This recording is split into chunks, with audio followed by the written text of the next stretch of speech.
चलिए बढ़ते हैं। अगर आपको बता दें, हवाई सफर करने वालों के लिए राहत की खबर है। फ्लाइट टिकट कैंसिल करने पर यात्रियों को होने वाले भारी नुकसान और रिफंड में देरी की समस्या को देखते हुए डीजीसीए ने नए नियम लागू किए हैं, जिनसे यात्रियों को राहत मिलने की उम्मीद है। नए निर्देशों के तहत अब एयरलाइंस और ट्रैवल एजेंट्स को टिकट कैंसिल होने पर तय सीमा के अंदर ही रिफंड देना जरूरी होगा। पूरी जानकारी बता रहे हैं रोहन सिंह।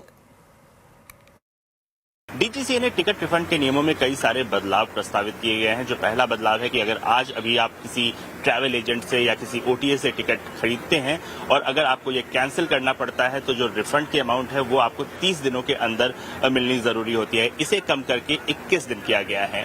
एक और बड़ा बदलाव किया गया है लुकिंग जो पीरियड होता है उसको लेकर, यानी कि अभी अगर आप कोई टिकट बुक कराते हैं, आपको कैंसिल करवाना पड़ता है, तो आप 24 घंटे के अंदर अगर आप कैंसिल कराते हैं तो आपको बिना किसी अतिरिक्त राशि के आप ऐसा कर सकते हैं। अगर रीशेड्यूल करवाना होता है तो जो डिफरेंस होता है, जो बदलाव जो टिकट फेयर का, आपको सिर्फ उतना देना पड़ता है, लेकिन एयरलाइंस कोई अतिरिक्त आपसे चार्ज नहीं करती है।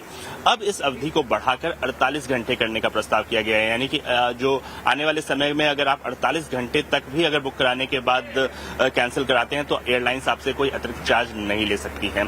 एक और नियम रखा गया है, वो है क्रेडिट शेल को लेकर, यानी कि कई बार एयरलाइंस जो है रिफंड के बजाय क्रेडिट शेल देती हैं, तो बिना पैसेंजर की मर्जी से वो ऐसा नहीं कर सकती है। ये भी साफ साफ लिखा गया है। साथ ही जो टिकट कैंसिलेशन के नियम है, रिफंड के नियम है, ये अब एयरलाइन को बहुत ही साफ शब्दों में जब आप बुकिंग करते हैं उनकी वेबसाइट से, तो वहां पे लिखा जाना जरूरी है। तो ये कुछ बदलाव किए गए हैं जिसके जरिए जो पैसेंजर्स को थोड़ी सी राहत मिल सकती है।